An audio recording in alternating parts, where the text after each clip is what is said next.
It's time for Chess Chest! What? No. Chest chest.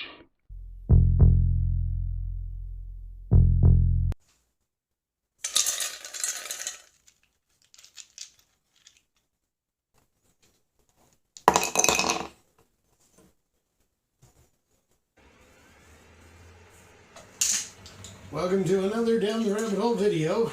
Welcome to another Chess Chest episode. You may remember a little while ago I posted the chess game from Blade Runner and had a lot of positive results from that. So I thought to myself, well, what other chess games from movies can I be doing? So then I played against my HAL 9000. I played chess against HAL, just like in the movie. I thought to myself, well, let's do some more chess games from movies. So what we have here is MacReady versus the chess wizard from The Thing. Now, there's a few problems with this game, and I'm going to go into them. I got my chess wizard standing by here. I'm going to be fighting this thing. But the game, I think, was set up by people who don't understand chess one bit at all, because the game that you see on screen, and I've set up the first screen here, has weird problems, and then what you hear are moves from the chess wizard and whatever MacReady actually moves.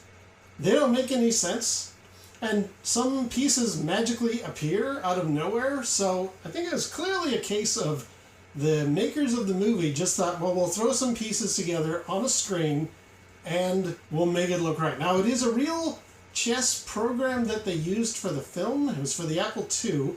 The chess wizard was kind of a Apple II machine, but they just showed, here's some pieces and here they are moving. They didn't understand the game at all. For example, we see here that the white king is in some serious trouble. He's got the black queen and two bishops forking down directly at him. He's in trouble. And we get the implication from the beginning of the show, or from the beginning of the sequence, that MacReady is white, because he's at the bottom of the screen, the way the display is showing. And generally in most computer chess programs, the person who's playing the color is at the bottom of the screen. So white being in the bottom row, you think, oh my goodness, MacReady's in trouble. But it's weird because he's the one who's sitting there with his J&B whiskey and saying, you're in trouble now, aren't you? You know, he looks like he's going to be the victor. Like, I don't think so, MacReady. So our problem is, assuming it's white's move, because white is the first piece that goes, the only thing that can happen, the only move that white has here, is for the king to move up to basically what is h3 on the board. I never did get to the, that's h3. Haha. So from g2 to h3 is really his only move. And I never really got into any of the chess notation when I did the game. So I didn't really ever get to describe what is H2 and stuff like that. But it doesn't matter, because in the movie, like most films, they use old standard notation, the one that used in the scene with Hal. MacReady makes his move. You get to see you don't even get to see him move. Sorry, you don't see him move. What you do here, though, is the computer reading out what the moves are. The computer claims that MacReady does bishop to knight 4, which doesn't really exist on the map here because white has no bishops.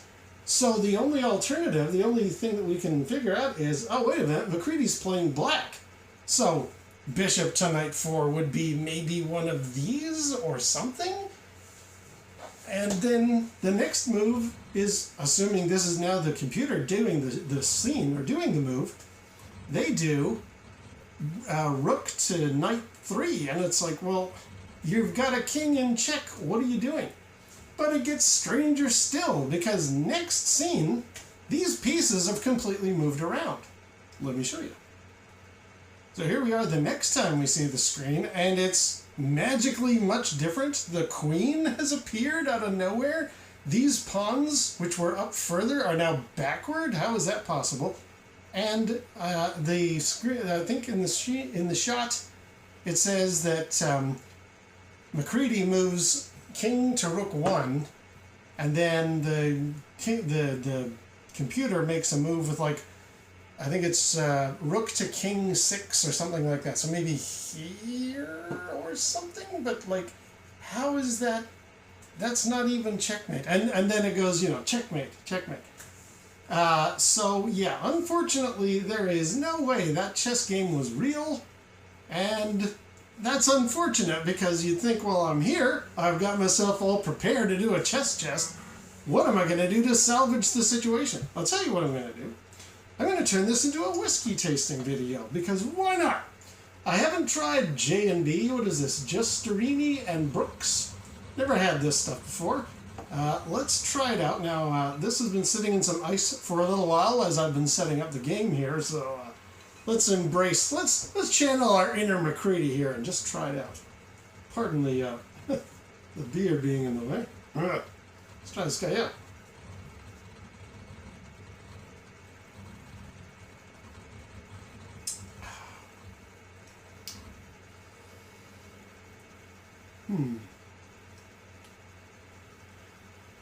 Well, it tastes alright. I have heard very, very mixed reviews about J&B. It's apparently not a very... It's a budget brand, shall we say. The last whiskey that I tried was Jim Beam bourbon, and I was reasonably impressed with that. It was okay. Let's just finish this guy off here in the ice water. Okay, well, it's tangy. It's an alright whiskey, I must admit. Who does this? It's a blended scotch. Where is it from? Blended and bottled in Scotland. Wow, okay. It's a brand that's been around forever. I remember seeing these all over the place and thinking to myself, that's one of those whiskeys that I might want to try one day.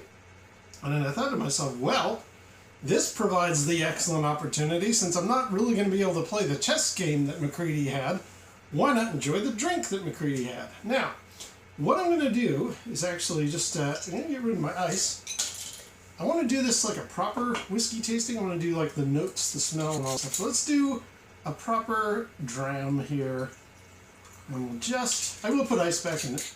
Gotta do, the proper Macready move here. But let's have a go.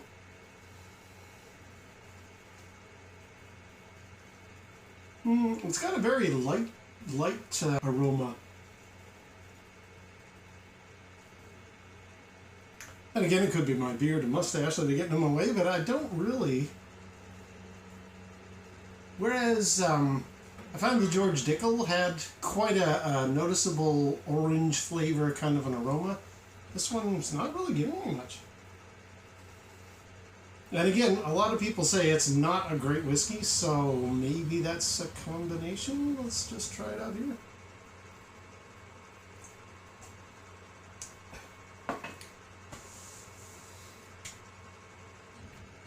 A little bit sour, a little bit, it's weaker than the Jim Beam. It's, I would almost put this with the J.P. Wiser's when I had that stuff, but that was a very pleasant, goes down far too easy kind of a flavor. This isn't bad. This isn't like, something that I would say is offensive or anything. It's I could easily pour that for somebody, and I'm sure they would enjoy it.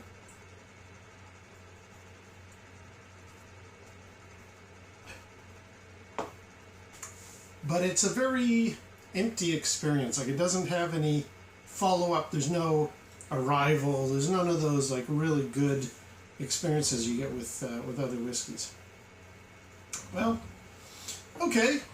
So, not a complete disaster of a video. We've at least had a whiskey tasting.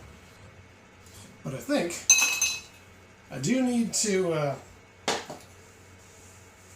exact my revenge on the chess wizard, because that thing, that has not done me very proud. This scenario, this is a completely made up piece of junk.